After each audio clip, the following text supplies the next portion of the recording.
चंद्रपूर शहराच्या मध्यवर्ती भागात असलेल्या ऐतिहासिक रामाळा तलावात मासोळ्यांचा मोठ्या प्रमाणात मृत्यू झाल्याची धक्कादायक घटना समोर आली आहे। या घटनेमुळे नागरिकांमध्ये तसेच पर्यावरण प्रेमींमध्ये तीव्र चिंता व्यक्त केली जात आहे। तलावात मृत मासोळ्या तरंगताना दिसून आल्यामुळे परिसरात दुर्गंधी पसरली असून स्थानिक प्रशासनाच्या दक्षतेवर प्रश्नचिन्ह उपस्थित झाले आहे।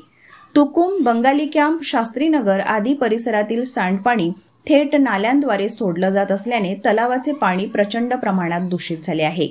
हेच दूषित पाणी मासोळ्यांच्या मृत्यूचे मुख्य कारण असल्याचा संशय व्यक्त केला जात आहे।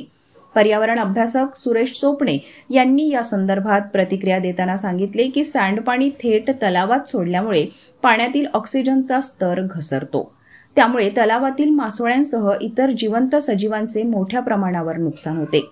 हे जैवविविधतेसाठी गंभीर संकट असून यावर तातडीने उपाययोजना होणे गरजेचे आहे। चोपणे यांनी रामाळा तलावाच्या संरक्षणासाठी सांडपाणी प्रक्रिया यंत्रणा त्वरित उभारण्याची मागणी केली आहे। त्यांनी स्थानिक प्रशासनाने याकडे गांभीर्याने लक्ष देऊन तातडीने पावले उचलण्याचे आवाहन केले। या घटनेमुळे पुन्हा एकदा शहरी सांडपाणी व्यवस्थापन आणि पर्यावरण रक्षण यावर प्रश्न उपस्थित झाला आहे। चंद्रपूर शहरातील रामाळा तलाव हे गेल्या अनेक वर्षापासून एक सांडपाण्याचा तलाव म्हणून बनलेला आहे। कारण तुकुम परिसरातलं संपूर्ण पाणी आणि या तलावाच्या बाजूला राहणाऱ्या सर्व झोपडपट्ट्या याच्यामधलं सर्व जे सांडपाणी आहे, मल निस्सारण जे आहे आणि जे घाण पाणी आहे या तलावामध्ये येत असते।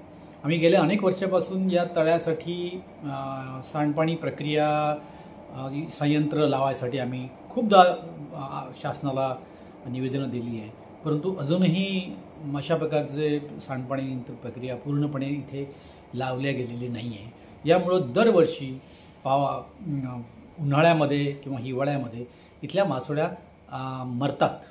याचं कारण आहे की यामध्ये COD आणि BODचं जे प्रमाण समपान राहायला पाहिजे ते काही इथे राहत नाही आणि मासोळ्यांना लागणारं जे ऑक्सिजन आहे ते ऑक्सिजन इथे त्यांना मिळत नाही आणि त्याच्यामुळे मासोळ्या इथल्या मरतात। म्हणून आमची तातडीने शासनाला विनंती आहे की एवढं मोठं नुकसान जे मासेमारांचं होतं ते शासनाने भरून द्यावं किंवा मग इथे अशा प्रकारचे STP जी आहे ती STP यंत्रणा म्हणजे सिवेज ट्रीटमेंट प्लांट आहे तो इथे लावण्यात यावा।